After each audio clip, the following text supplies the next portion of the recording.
Welcome to the EMN podcast, where philosophy meets disaster and uncomfortable truths meet the profession we call emergency management. This is not safe space thinking. This is the arena. Let's begin.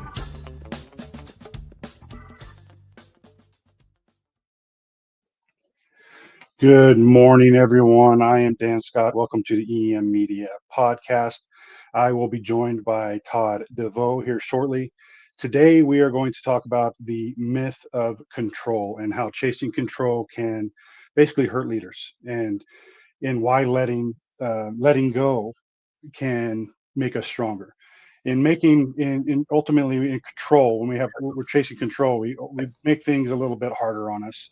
And when it comes to leadership, and especially in emergency management, we don't have to be in control to influence and make change. Good morning, Todd DeVoe. Thank you for joining me this morning. Traffic and life in Los Angeles is always rough. Well, either way, it's good to see you, man. So good morning and welcome to the EMN podcast. I am now joined by Todd DeVoe. I am Dan Scott, and today we are talking about the myth of control. So let's talk about the myth of control, my friend. Well, this whole driving in Los Angeles traffic is a good example of not having control over anything that you necessarily do. I experienced that yesterday. I right there with you on that. There was a special event. I was in Fresno for the weekend, seeing some friends, and there was an event on Sunday. It took me 40 minutes to get out of this area because they had all the roads closed down. It was ridiculous. So, yeah, the myth of control, like how it interferes with sometimes it's a mentality thing, right? I mean, you could be, if you're not in a hurry, everything's fine. When you're in a hurry, it's like the end of, like, everything's miserable, and you're keeping people waiting, and this is ridiculous, and how dare they do this type of thing, right? But if you're not in a hurry, when I lived in LA, if I wasn't in a hurry, I was fine with the traffic. I didn't care if I was late or anything. Then I was like on edge and mad and driving aggressively, and it changes you, don't it? So one of the things that I have learned, or maybe I've self-taught, maybe is probably the better way to do it, is I've learned to let go. Right? I learned to say, okay, these are the things I cannot control, I don't try to control, right? And it has like really changed. It's changed my life. It's changed my perspective, and especially when it comes into like what we do as in our profession as emergency managers. We have zero control over that hurricane slamming into our area. We have zero control over how bad that earthquake is and what damage is done, right? So I don't say don't think about it, but you can't stress over the stuff that you can't control. So when you do your first assessment is, okay, damage assessment, absolutely. What is jacked up? What do we need to start thinking about? What areas are hurt? How many people are impacted, and then what do we start fixing? And both you and I, working as well, when I was working as a medic, in EMS, one of the things that we learned in mass casualty is what?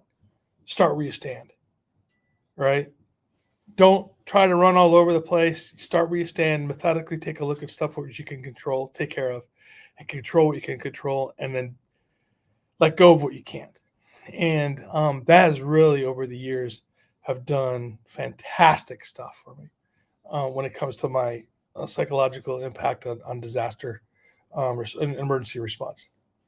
But yeah, that's the big thing. So, but there is zero. You don't have control over things. You just control. The only thing you have control over is how you react to what is being put in front of you. Yeah, and those who might have control or seem that they have control, it's illusion. Ultimately, it is an illusion to the situation.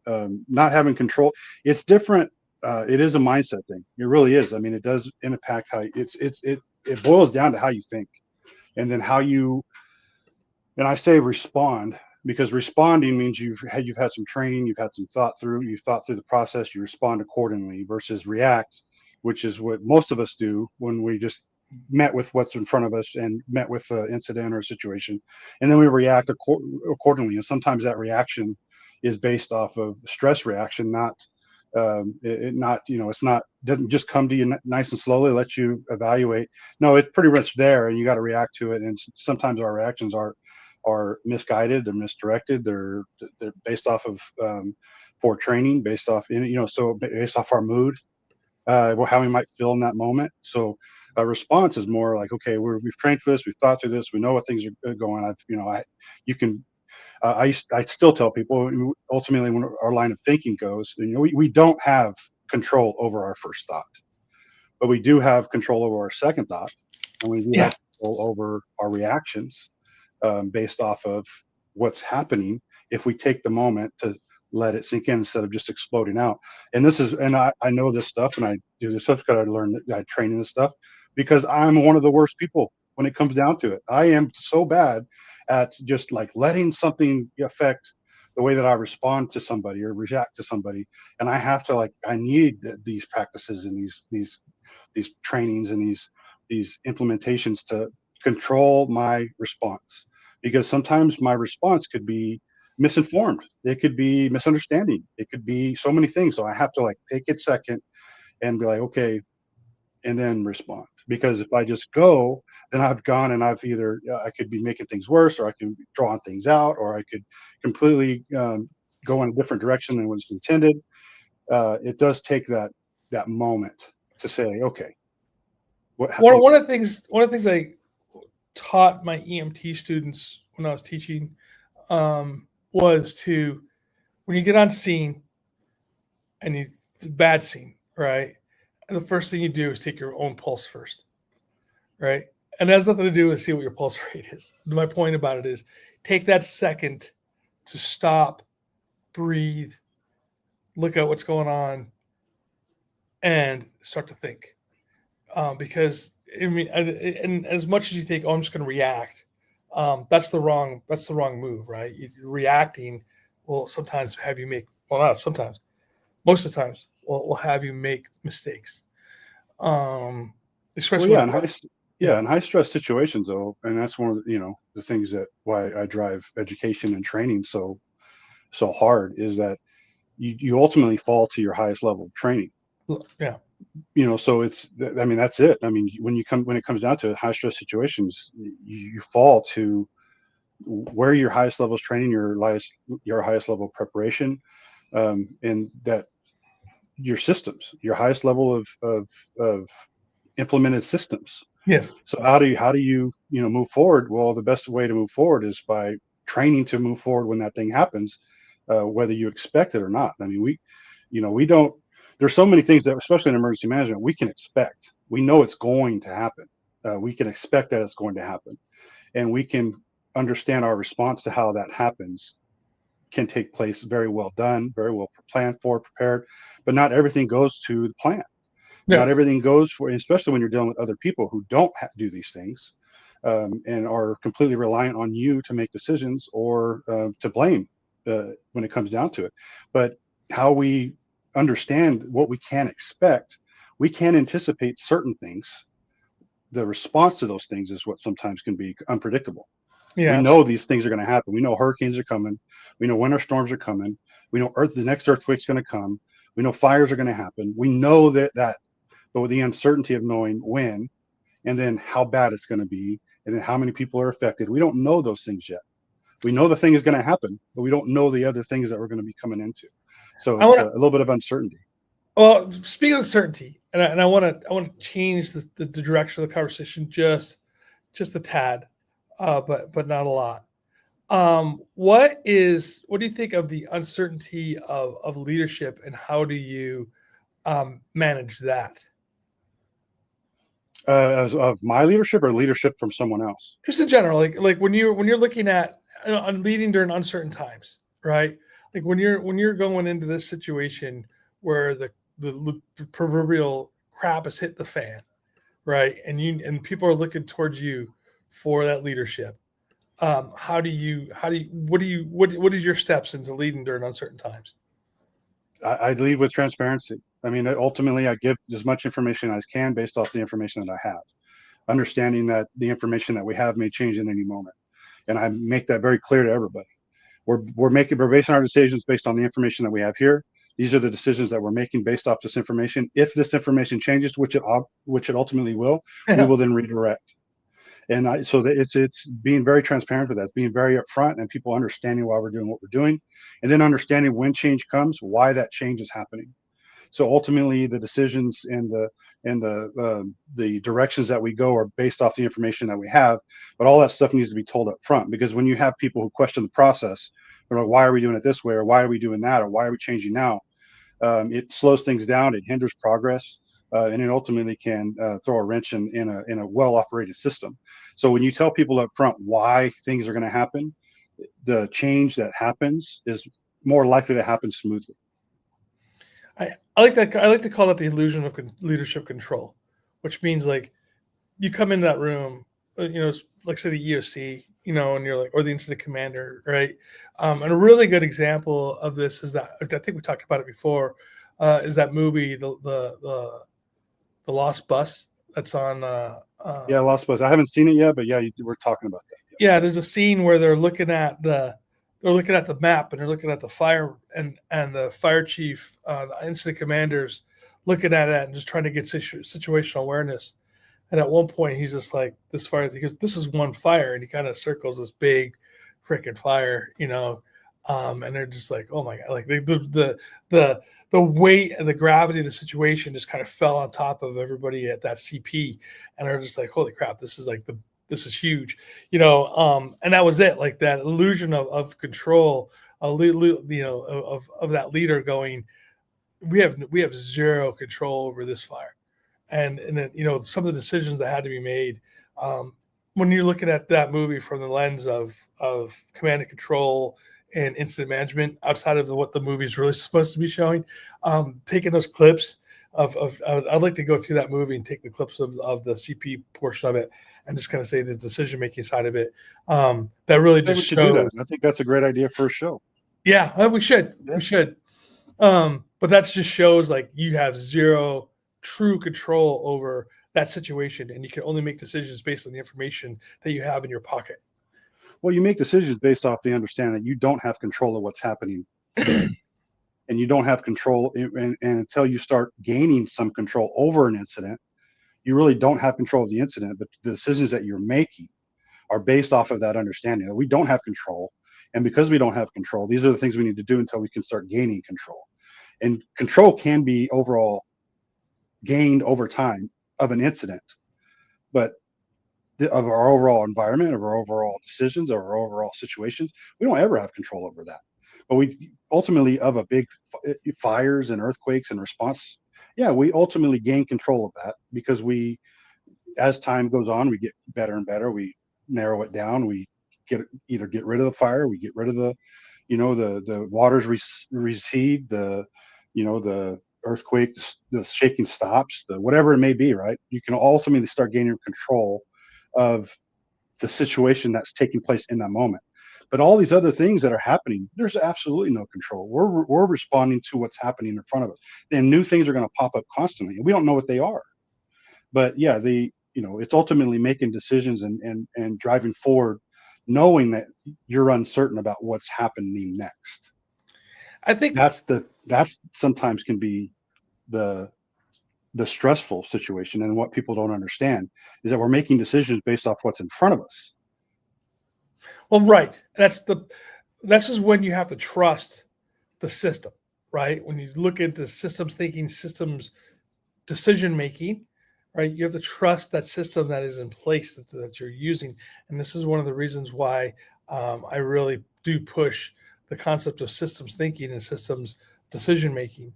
And the other side of it too is this allows for the concept of emergent behavior processes, right? Decision making in complex environments. And man, I tell you, if you want to look at complex environments, what we do in the large events, large emergencies, doesn't get more complex than that, right? Outside of combat. Yeah, I mean, it's not even in large, just in just large emergencies. It's large planning situations. I mean, look at the Right. stuff for the World Games and the Super Bowl and all this. There's just, it gets, even when it's not an emergency, it could be a potential emergency. And how do we plan for that? And the systems that we put in place for that, and the Yeah. things that so that, yeah, it's completely going. The stuff that you do for the Olympics. I mean, it's all, it's not, maybe not the emergency, but it's the potential for an emergency, especially if planning is not done correctly and preparedness isn't implemented and systems aren't put in place. So yeah, I mean, it can grow, and systems is all about growth. You can grow and you can, and things change and the connections of things. And yeah, I mean, I love systems thinking. I love complex thinking as well, because you just never know, unless you map it out. Have you seen a leader lose control? And when they lose control, do you think they lose trust? You mean like lose control, like personally lose control, or lose control of a situation? Because it matters. As an individual, they can lose control. As a situation evolves, they can lose control of a situation or what they perceive as control of a situation. I think the credibility of the leader really does dictate the trust that's there. If you start acting in a certain way or start making decisions based on a certain way, or losing the decisions you're making, or losing credibility, or showing to be bad decisions, yeah, you can absolutely lose trust, because they're going to say, what is, the next decision that they make, is that really the best thing? Especially if they themselves have lost control.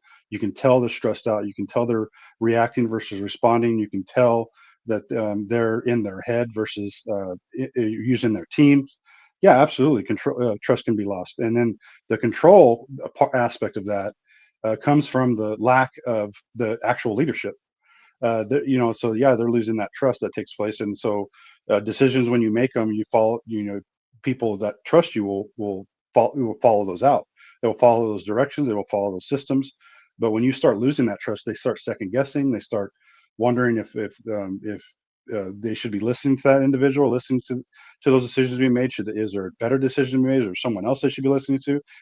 Do I know more? Should my decisions matter more than what the leader's saying? All these things they can really jack up a system. They can really jack up a situation and a scenario as well. I'm not hearing you. I think we lost your sound, buddy.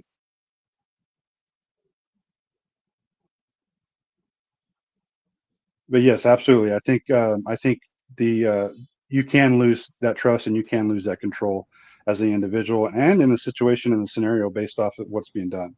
So if um, one bad decision can lead to another, but it does take that moment to say, should I reevaluate things, and how often are they reevaluating? How often are they relying on their teams and other people that are in their in the situation and in the control room, to rely on them to do things as well?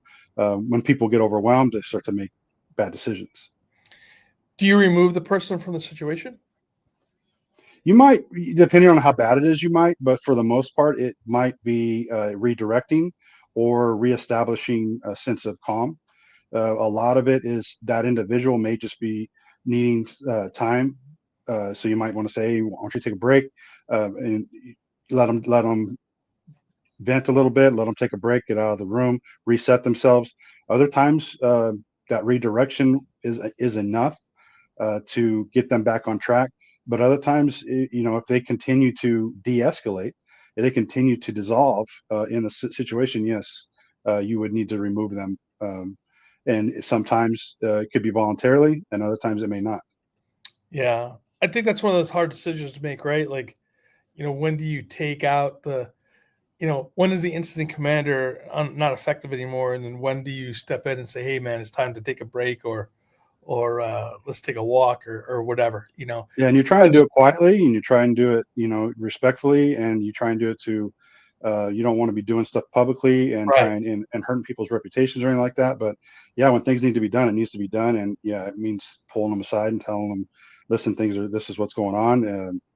From the outside looking in, this is what it looks like. We need to make a change, and then making that change.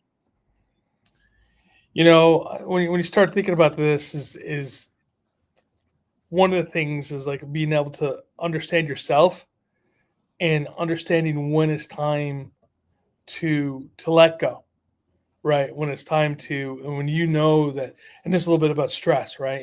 And I always want to talk about these things like when you're feeling that pressure, when you're feeling that stress, when you're feeling like you're trying, and I'll put it on a personal thing. When you're trying to feel like you're trying to control everything, knowing that you don't have complete control and knowing that you have to allow your team to do what it's doing best, that's when you need to step back and to let go.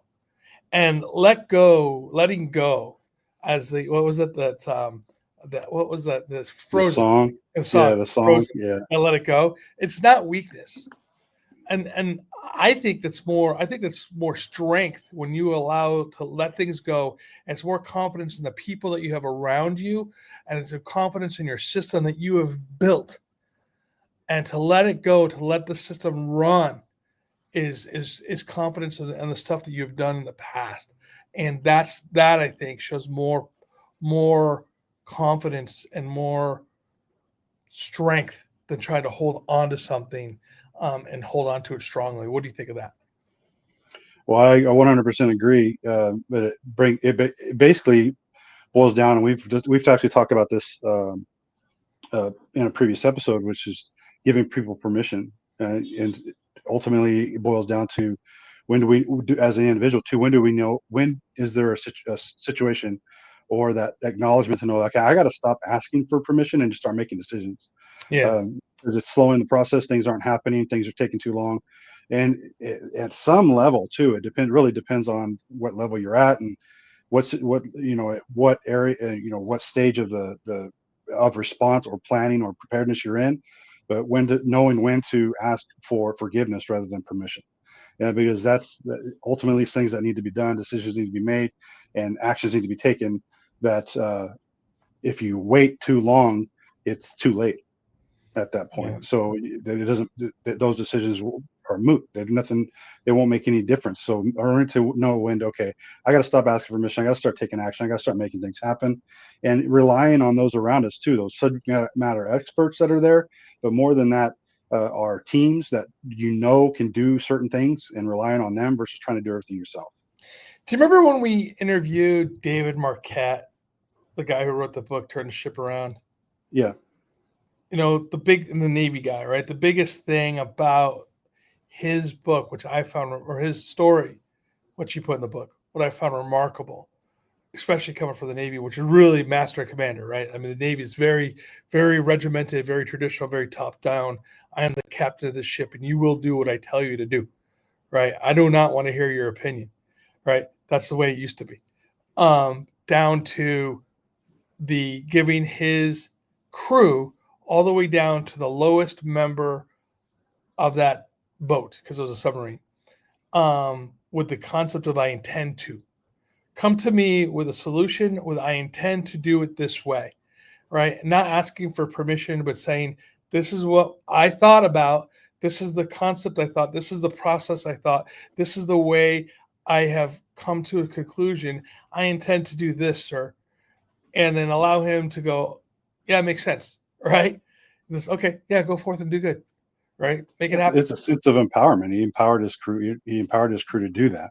And sometimes as leaders, we have to empower others to do that. And when you get into a system, especially like the military, when you're expected to, follow command and do things the way the things have always been done, or things the way they know it works, or you're being done as authority tells you to do, Mm-hmm. yeah, you need that permission. You absolutely have to have that permission to have that empowerment to make those decisions on your own. So yeah, and it's in emergency management, it's no different. There's decisions that we can make on our own constantly, but as we mentioned it before, sometimes you feel that you need that permission whether you do or not, and we have to sometimes either ask for it or ensure that our teams that we put together know they have it, that they have that permission, and that they can make those decisions, and they come to us with those decisions, and they can tell us what they're planning on doing, just so we have a understanding of what they're planning on doing. But they didn't need my permission to do it. They didn't need Right. my permission to make that decision. They made the decision, and then they told me what that decision was. One of the stories he told about when so for those of you who don't understand, David Marquette, he was a Navy commander, took over a boat, the worst boat in the fleet. He thought he was going to get this brand new boat, but instead of getting that one, he learned everything about it, right? Instead of getting that one, he got this older boat that was having some issues. So he gets there, they go out for some trials, and he says basically basically like putting the car into fourth gear, right? So he says, hey, gives the Navy command of this, put it into fourth gear, and they say, aye, sir, right? They in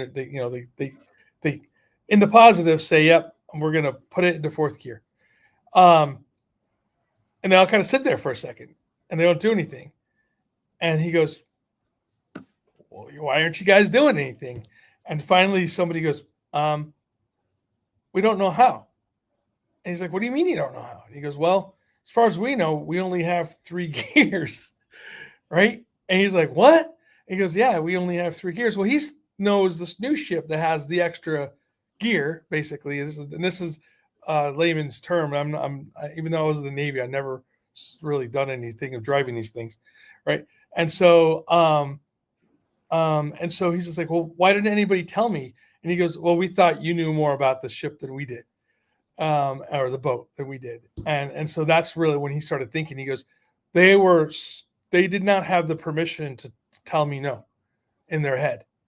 And so they were about to do something that they were trying to figure out how to do something they didn't even, the ship didn't even have boat didn't have the capability of doing. And that was when he realized and there's a couple of stories that are associated with it, when he realized he had to move to a different mentality of leading this group of men on this boat. And yes, back then only men were on these boats. And so it's really a paradigm shift of how to lead in a top-down military organization, and doing that. So same kind of concept here is from incident command or commanding the emergency operations center on these things, is allowing your people who are working for you to come to you and say, hey, I intend to do this, as the incident commander. I intend to do whatever this thing is, instead of saying, may I, or you go in there and say, this is how we're doing it because I'm the incident commander. This is the way it's going to work. And it allows for better productivity and having different eyes on the problem. And when we start looking at those wild-ass hairball problems to solve, that conversation helps out. Dan, Derek Cabrera really kind of got into that too when we were in the National Academy, right, for the Executive Academy, of solving those hairball problems. Why is it important for us as leaders and where we don't have control of the situation to be able to have multiple minds working on those wild, sticky problems? Well, multiple people think differently. They have more different expertise. They have different things that they're just happen to be good at. Some things that they've trained to be good at. Other things that they're just naturally good at. Understanding that you have multiple people working on a problem that have different ways of thinking and are creative in the way that they can do things and can solve these problems much quicker than you could because they have a different way of thinking or they've done it before. That makes a huge difference in the way, and number one, how quickly things can be resolved, but number two, how creative things can be done. I mean, and how we can change a system that's not working anymore. So change can come from that type of thinking and that type of work being done by multiple people in the room versus I'm the person, I got the authority, it has to come from me. No, put together a group of people who can creatively think of new ways to do things better. Absolutely. Hey, Dan, we're coming here to the end of the show. And I know you told everybody about operational tales, but I just want to encourage everyone to submit stories because we'd love to hear stories. And I know that you all have stories about what happened on your deployments, on your EOC activations, and even trainings, things that are out there that we learned, best practices and things, or even funny stories. I would like to hear from you on those operational tales. And Dan, why don't you finish it off? Well, I mean, yeah, everybody's got stories, especially working on our problems. So, yeah, if you got stories, please share them with us. We'd love to hear from you. Go to EMN, the Substack at EMN. Check us out. If you want to email us, we can put our emails in the subscription as in the description as well for you to submit those operations. When it comes down to just ultimately getting better, especially as we were talking about today, and understanding how control is and influence. Understanding that control is an illusion in many different stages. Ultimately, let's start thinking of ways that we can start making decisions, stop asking for permission, and start taking action. Hey, everybody. Thank you so much for spending time with us today. Don't forget to go to Substack. If you don't have the app, download it. Go to Substack. There's a lot of great information on there, things that we may not have emailed out to people or been shared. Please go there, take a look at some stuff. We have some really great writers that are writing on Substack as well. Not just Dan and I. We have other people that are out there, not just the podcast or the video cast as well. And as always, please stay safe and stay hydrated.